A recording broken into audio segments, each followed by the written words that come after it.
Jadi makin ditekan, makin yakin sama Allah. Makin banyak masalah, makin yakin sama Allah. Makin berserah kepada Allah. Kok bisa kayak gitu? Ada orang yang ketika makin banyak masalah, makin ragu sama Allah. Ini Allah maunya apa sih? Gitu kan?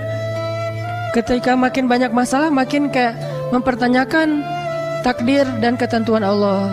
Kenapa kok saya yang ngalamin ini? Kenapa saya dari dulu gak selesai-selesai masalahnya? Kenapa justru setelah saya berhijrah malah banyak masalah? Kenapa para sahabat sebaliknya? Makin dikasih ujian, makin wa ma zadahum illa imanan wa taslima. Gak bertambah kecuali iman dan kepasrahan. Jadi dikasih ujian malah makin yakin sama Allah, bukan makin ragu. Misalnya dia ganti nih model transaksi dagangnya, bisnisnya. Yang tadi mungkin syubhat atau haram, sekarang dia pakai model transaksi bisnis yang halal aja deh, yang aman-aman aja. Gara-gara transaksi yang halal malah banyak masalah. Masih mending kalau masalahnya cuman berkurang income-nya. Ini malah ditipu orang lah, rugi segala macam. Mulai mempertanyakan, nih bener nggak ya saya ngambil jalan yang syariat segala macam, kok malah makin susah nih kelihatannya. Kenapa kita ketika diuji malah jadi ragu sama Allah? Kenapa saya katanya kalau misalnya saya jujur, saya akan dapat kebaikan. Ini gara-gara jujur malah nggak lulus. Ya mungkin nggak belajar tapi jujur. Yang satu lagi yang nggak jujur malah nilainya bagus mungkin. Misalnya nggak belajar tapi dia dusta. Kenapa para sahabat ketika diuji malah makin yakin sama Allah? Malah makin pasrah kepada Allah. Karena mereka pegang janji Allah. Itu salah satu tipnya. Kalau kita pengen tetap woles pas menghadapi kesulitan, pegang janji Allah.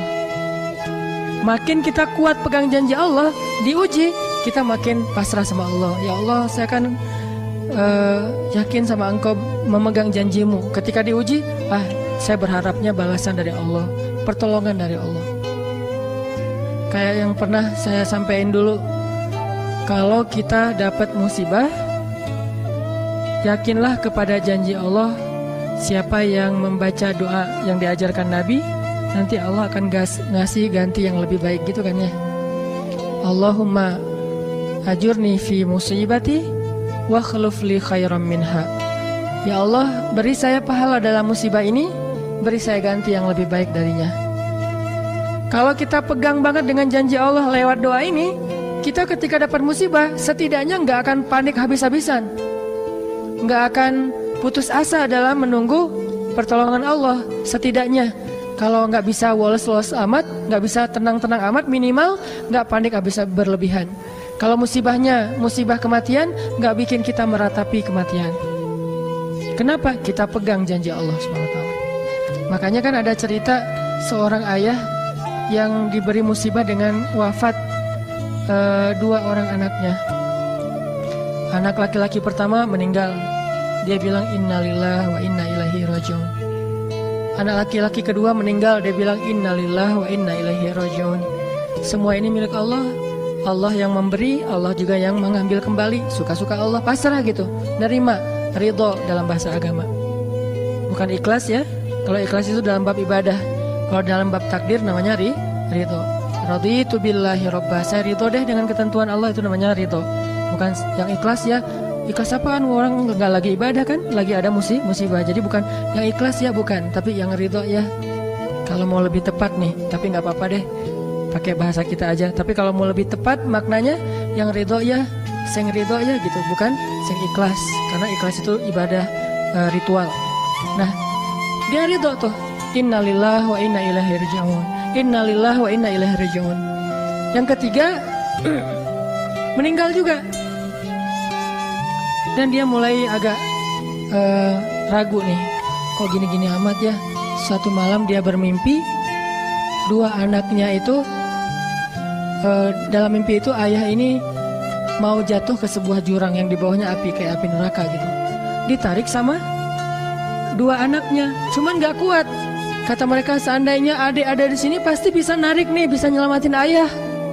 Kalau adik ada di situ, kenapa cuma dua yang nolong? Karena dua itu yang dia ridho, yang satu lagi nggak ridho. Akhirnya cuma dua orang yang bisa nolong dia di akhirat. Bangun dari mimpi dia sadar, oh ternyata justru Allah pengen nolong dia di akhirat dengan musibah itu. Dan buat anaknya juga kebaikan nanti di akhirat masuk surga. Akhirnya dia bilang innalillah wa inna ilaihi rajiun, astaghfirullahalazim. Hidup kadang kayak gitu. Ketika kita pegang janji Allah, ada sesuatu yang kita tunggu di dalam kesulitan hidup kita, sehingga buat kita selalu punya harapan. Tapi kalau kita nggak pegang janji Allah, kita nggak nunggu apa-apa kecuali mengeluhkan keadaan kita, dan itu bikin kita lemah. Ditolak yang pertama, innalillah wa inna ilaihi rajiun. Ya Allah, beri saya yang lebih baik darinya. Nemu nih, ditolak lagi. Lebih cantik tapi nolak juga, kan lebih sakit ya. Lebih cantik ditolak lebih sakit. Ya Allah, beri yang lebih baik lagi. Makin lama makin di puncaknya rasa sakit yang udah gak tahan, diterima. Ini happy ending nih. Ada gak ya yang kayak gitu ya? Kalau jarang ada, berarti belum mempraktekkan jurus ini nih. Kalau pengen kayak gitu, coba tes deh. Cuman kalau ngetes Allah tahu sih ya. Coba deh praktekin, bukan ngetes, praktekin. Nanti pasti kita akan melihat hasil yang luar biasa. Jadi pegang janji Allah. Saya kalau nggak selalu sih, kadang-kadang nih, terutama hal-hal yang masih mampu. Ada musibah kecil, langsung berpegangan pada janji Allah. Nah, ntar Allah ganti yang lebih baik. Tapi itu harus dengan bahasa hati ya, bukan dengan lisan doang nih.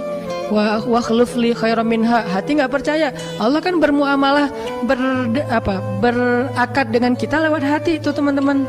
Allah nggak berakad dengan kita lewat lisan doang.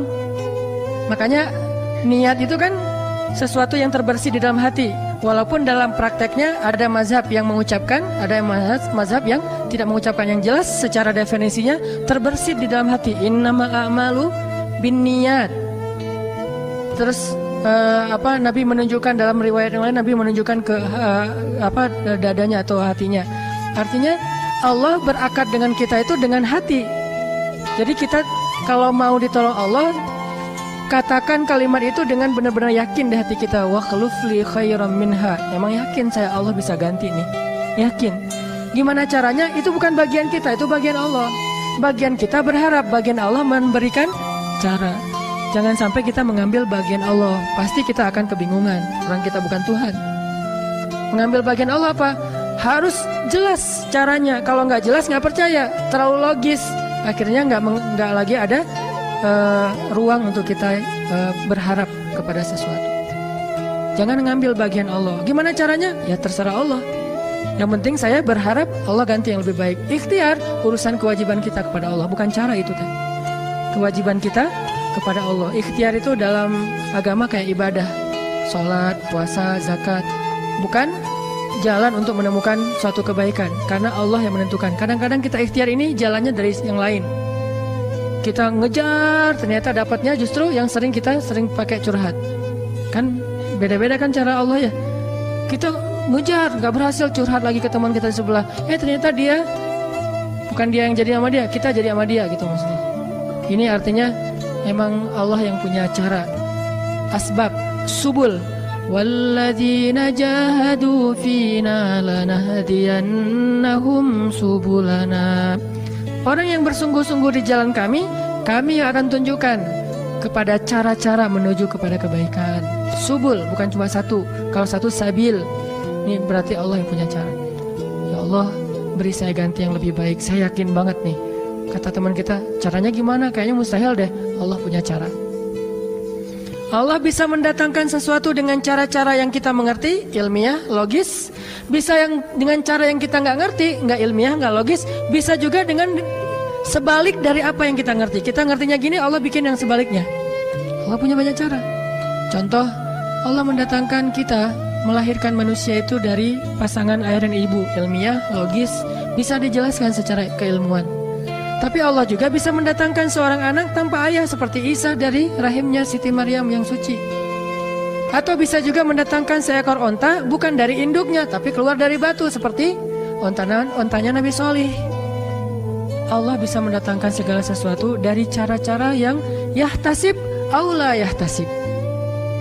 Yang kita mengerti atau kita tidak mengerti. Makanya Allah mengatakan wa yarzuqhu min haitsu la yahtasib. Allah kasih rezeki dari jalan haitsu la yahtasib, yang gak pernah kalian duga. Berarti kalau masih keduga, bukan itu jalannya. bisa sih kayaknya jalan ini, bukan itu. Bisa sih ini, bukan itu. Terus jalannya apa? Yakin, itulah jalannya. Allah yang akan mendatangkan dengan surprise. Kayaknya surprise itu lebih seru sih. Dan surprise Allah itu emang pasti. Kalau surprise teman kita pas kita ulang tahun, kenapa ya hari ini kok biasa-biasa aja ya, nggak ada yang ngucapin, nggak ada yang ngasih hadiah misalnya ya. Kita masih berharap, oh mungkin mereka pengen ngasih surprise. Nanti malam-malam tiba-tiba saya masuk ke rumah, saya buka pintu rumah saya, tiba-tiba orang udah ngumpul semua di dalam rumah, terus ngasih surprise happy birthday gitu, balon segala macam, gitu-gitu deh. Bisa. Tapi apakah itu terjadi? Belum tentu. Pas kita pulang ke rumah udah siap-siap gitu.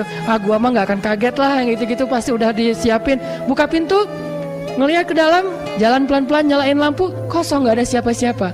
Manusia bisa gitu banget kan? Teman kita atau pasangan kita berpikir, oh pasti dia ingat lah, nggak mungkin dia nggak ingat hari jadian kita atau hari putus kita terus jadian lagi, atau hari lahir lah minimal. Pasti dia ingat, tapi belum tentu dia bisa ngasih kita surprise seperti yang kita harapin. Kalaupun dia ngasih surprise, kadang-kadang kado atau hadiahnya itu nggak seperti yang kita harapin. Biasa-biasa aja ternyata. Mungkin dia lagi nipis keuangannya, nggak punya modal apa-apa, ya udah ngasih apa yang ada aja, pulpen, permen. Nah, Allah nggak gitu. Allah kalau ngasih surprise itu benar-benar ngasih dan buat kita benar-benar ngerasa beruntung. Kalau kita percaya, makanya berakatlah dengan Allah lewat hati.